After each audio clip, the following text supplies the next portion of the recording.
Hello students, welcome back joker academy. My self Randeep Singh and हम discuss कर रहे हैं class 11 mathematics chapter 8 sequence and series.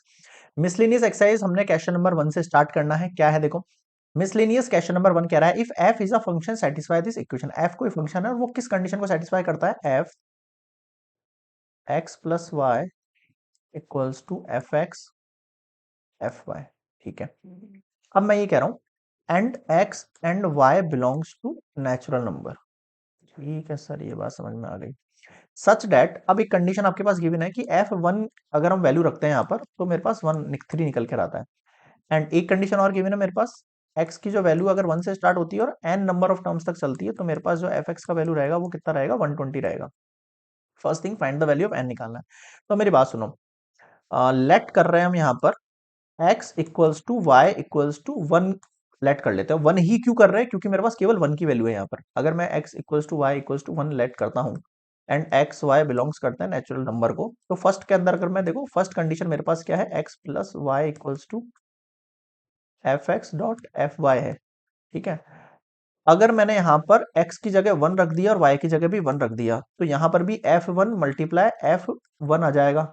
ये value तो f2 बन जाएगी, बट f1 की जो वैल्यू होगी वो 3 हो जाएगी और f1 की वैल्यू ये भी 3 हो जाएगी, यानी f2 की वैल्यू मेरे पास निकल कर आ जाएगी 3 3 9। यहां तक समझ में आया? ठीक है, अब आगे सुनना। मैं कह रहा हूं अगर मैं यहाँ पर इस बार मैं x की वैल्यू 1 ले रहा हूं बट y की वैल्यू मैं 2 चूज कर रहा हूं यहाँ पर, उससे क्या होगा? x की वैल्यू 1 प्लस 2 से यहाँ पर f1 मल्टीप्लाई f2 हो जाएगा। f1 प्लस 2 यानी f3। f1 की वैल्यू कितनी है हमारे पास? 3 एंड f2 की वैल्यू कितनी है? 9। तो ये कितना हो गया? 27 हो गया। ठीक है, if we choose x equals to 2 and अगली वैल्यू क्या चूज करूं मैं? 3 निकल गई ना, अगली क्या निकालनी है आपको? 4 निकालनी है। ओके, तो उसके लिए मुझे क्या करना पड़ेगा? y इक्वल्स टू भी आपको 2 चूज करना पड़ेगा 4 निकालने के लिए, या फिर आप 3,1 भी कर सकते हो, वो वाला भी चल जाएगा। देखो दोनों मेथड हो सकते हैं, जैसे बताता हूँ। आपने x की इक्वल्स टू 2 चूज करी और y इक्वल्स टू 2 चूज किया आपने ना, तो यहाँ पर जो वैल्यू है आपके पास देखो कितनी हो जाएगी? सर ये वैल्यू हो जानी चाहिए हमारे पास 2 प्लस 2, और ये निकल कर आएगा मेरे पास f2। एक सेकेंड, f2 मल्टीप्लाई f2, यही होगा।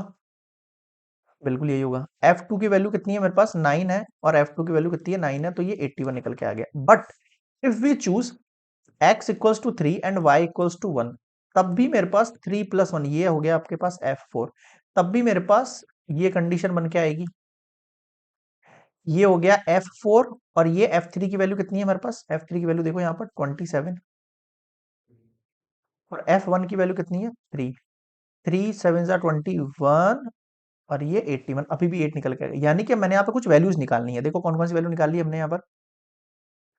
f1 की वैल्यू तो 3 गिवन थी हमारे पास। f2 की वैल्यू कितनी निकल कर आई है हमारे पास? 9। f3 की वैल्यू क्या निकल कर आई है हमारे पास? वैल्यू 27। f4 की वैल्यू क्या निकल कर आई है हमारे पास? 81। ओके, ठीक है, और हमारे पास जो लास्ट वैल्यू वो ये दे रखी है, यानी कि अब मुझे निकालना क्या है? मुझे यहाँ पर सम ऑफ एंटम निकालना है। सम, अब ये तरीके से क्या बन गया? जीपी बन गया ये ना। तो it function function forms and GP.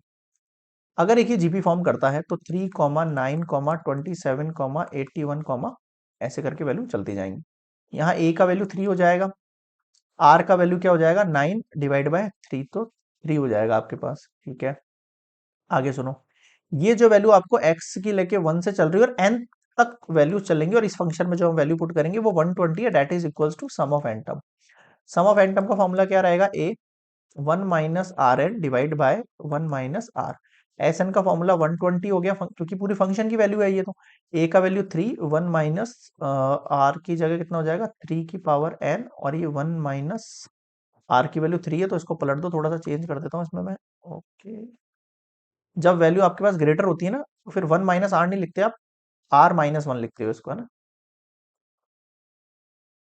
Are minus 1, ठीक है, आर की वैल्यू कितनी है हमारे पास, 3 की पावर n-1, और आर की वैल्यू हमारे पास 3-1। ठीक है, 120 equals to 3 3n-1 divide by 2।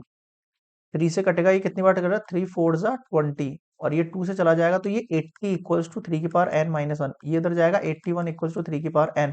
80 के 1 का मतलब 3 की पावर 4, 3 की power n। It means we have 3 power 4 equal to 3 की power n, n equals to 4। बताओ समझ में आया क्या? बिल्कुल सर, क्लियर है यहाँ तक? तो ये हो गया आपके पास कंप्लीट, n इक्वल्स टू 4, और जो आपको find the value of n पूछ रहा था वो यही है आपके पास वैल्यू। ठीक है, तो मिसलेनियस क्वेश्चन नंबर 1 कंप्लीट।